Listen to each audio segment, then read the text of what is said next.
Hello বন্ধুরা, happy স্কুলের পক্ষ থেকে সবাইকে অনেক অনেক শুভেচ্ছা। আশা করি আমরা সবাই অনেক ভালো আছি।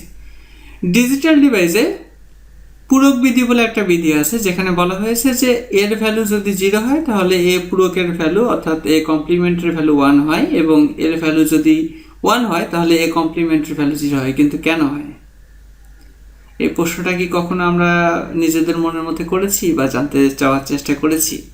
ম্যাক্সিমাম ক্ষেত্রে আমরা হয়তো এটাই শুনে এসেছি যে না, এটাই কমপ্লিমেন্ট বা পূরক বিধির সূত্র, যেখানে এর ভ্যালু যদি 0 হয় তাহলে এ পূরকের মান 1 হবে, অথবা এর মান যদি 1 হয় তাহলে এ পূরকের মান 0 হবে।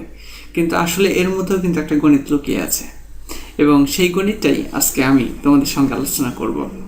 ফার্স্ট অফ অল খেয়াল করে দেখো, ডিজিটাল ডিভাইসে আমরা সবাই জানি যে ডিজিটাল ডিভাইস বাইনারি নাম্বার সিস্টেমের উপর ভিত্তি করে চলে।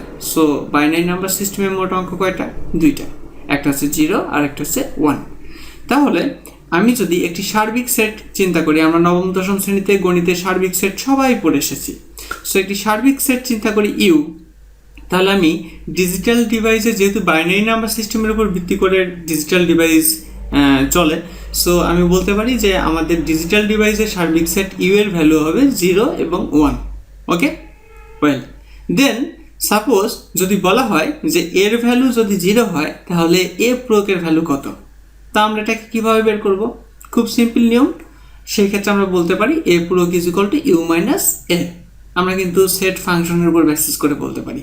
এখন দেখো ইউ এর মান কত? 0 এবং 1, আর এর ভ্যালু এখন কত? এর ভ্যালুটা হচ্ছে আমাদের 0। তাহলে 0 থেকে তুমি যদি জাস্ট 0কে বাদ দাও, তোমার থাকছে কত? 1। তাহলে কি দেখা যাচ্ছে যে এর ভ্যালু তুমি যদি 0 দাও তাহলে এ পূরকের মান তুমি পাচ্ছ কত? 1 পাচ্ছ। সিমিলারলি একইভাবে তুমি যদি এর মান 1 ধরো এবং যদি তুমি এ পূরকের মান বের করতে চাও, তাহলে দেখো সার্বিক সেট ইউ এর মান হচ্ছে 0, 1। সেক্ষেত্রে আমরা এ পূরক ইজ ইকুয়াল টু লিখবো ইউ মাইনাস এ, অর্থাৎ 0, 1 ইউ এর মান বসিয়ে দিলাম এবং এর মান বসালাম 1। সো 1 থেকে 1 বাদ হয়ে গেল, থাকলো কত? 0। সুতরাং এর মান যদি 1 হয় তাহলে এ পূরকের মান হবে 0। খুব মজা ছিল না ট্রিক্সটা? আশা করি আমরা সবাই বুঝতে পেরেছি।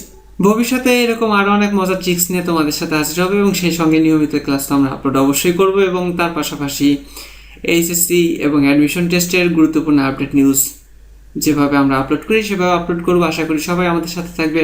ধন্যবাদ সবাইকে।